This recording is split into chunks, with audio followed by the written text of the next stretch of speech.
to our next article, which is from theblock.co. And this one honestly read like a true crime, podcast. How a fake job offer took down the world's most popular crypto game, which I'm so out of the loop. I didn't even know there were crypto games, but apparently there's this game that you could be playing and actually earning cryptocurrency and NFTs, which is just awesome. It's like the digital version of the claw game, but instead of getting a worthless stuffed animal, you're getting a worthless NFT. But Don, you want to kind of walk us through, I think this was the North Korean group Lazarus, right? That kind of got in there and shook some things up. Yes, and don't feel bad about having not heard of this crypto game. Crypto games like these are popular in Asia, not so much outside of Asia. And the reason is this is a somewhat kind of shady world. Here in the U.S., we have, or I'm not even in the U.S. right now. So when I'm in the U.S., we have things like internet cafes, and the internet cafes are like thinly disguised online gambling dens to get around gambling laws. That's really all they are. And in a way, that's how these crypto games are, is that you can go and you can play, and people pay for access to be able to go in and play, and then potentially generate some cryptocurrency as they do it. And that cryptocurrency may be worth more than what they paid. So it is sort of like gambling in a way, but it is wildly popular in Southeast Asia. So there are some people who actually quit their day jobs and they just play these crypto games and make money.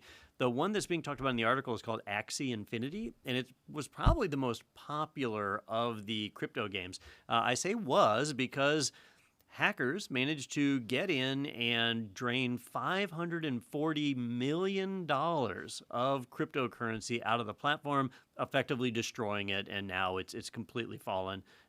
So they really, I don't think they're shut down yet, but they're just completely devalued.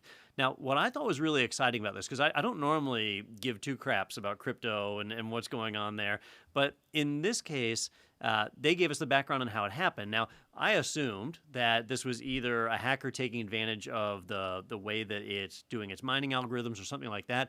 Turned out this was social engineering, and the social engineering was so creative that I thought we should talk about it here, which is the hackers created a fake company. And the fake company posted job postings for crypto developers. And they made sure the advertisements got viewed by some of the developers that work for Axie Infinity. One of the developers applied for the job and then went through a series of interviews. Like they actually interviewed this person. And in the interview, they were giving them tests, to make sure that they knew what they were doing and so on.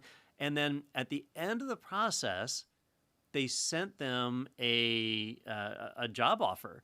And the job offer was in a PDF file as an attachment to an email.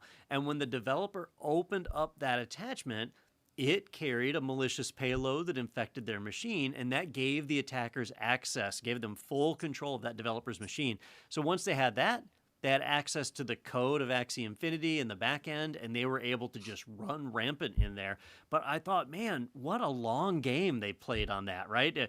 Create a fake company, post fake jobs, do interviews, and then all leading up to sending an infected PDF to somebody. They could have skipped all that and just randomly sent an infected PDF, but then the person wouldn't have opened it. They basically guaranteed the person was going to open it. So pretty amazing amount of dedication for the criminals on this one. Yeah, I mean, the company said that their engineers are spearphished all the time because of where they work. So I think maybe they're a little more in tune to not open just a random thing that got sent to them. But the fact that they opened this PDF, the fact that they opened that on their work computer is kind of weird. If you're getting a new job offer, you think you maybe would do that at home. But I wondered too, how much possible social engineering they did during those several rounds of interviews. They could maybe, tell us about challenges you face at work right now. What are some weird setups that you have to deal with, or things like that maybe helped them once they got in to actually get in further or, spread out more quickly. But Daniel, what do you think about all this? Oh yeah, they obviously, it makes me think of like, oh, the Lazarus boys are at it again, and Boss Hogs and NFTs have been taken hostage by these horrible people. And, it definitely would have taken quite a bit of setup and trying to figure out what technologies that they're using. They probably knew some of them through various and sundry means to try to create an appealing looking job, and then to make sure that it gets put into the standard haunts that these developers are kind of hanging out in, so that they get eyes on the fact that there is a job opening. Otherwise, they kind of have to be a little pushy, you know, like, hey, we know you kind of work in this space and we'd love to have you above, you know, at least to have a conversation, and then to go through the multiple rounds of interviewing to put people through that so that they feel like everything about this is legit. What I kind of question though is like, was their goal to have money or to devalue money? You know, I'm like, I guess the NFT, are you trying to devalue that company or the NFTs or both?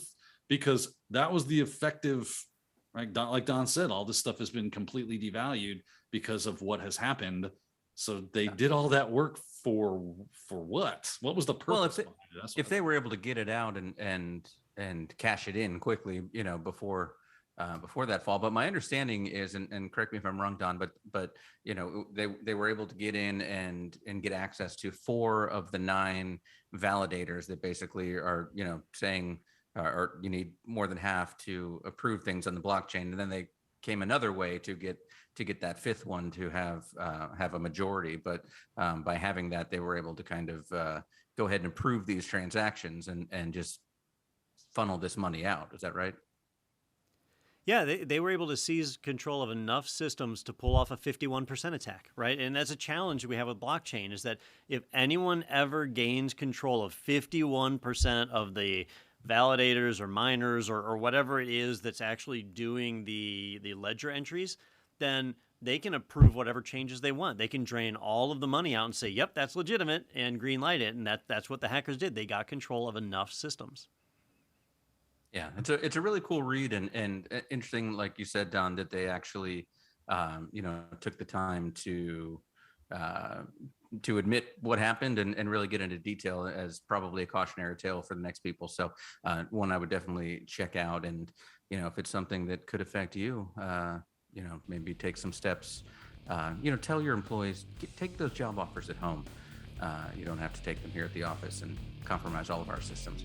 If you enjoyed that segment, be sure to check out our entire podcast available in the playlist right here. And you can always subscribe to stay up to date with the latest tech news and other happenings in the IT world. Be sure to tune in every Thursday for new episodes. I hope to see you there.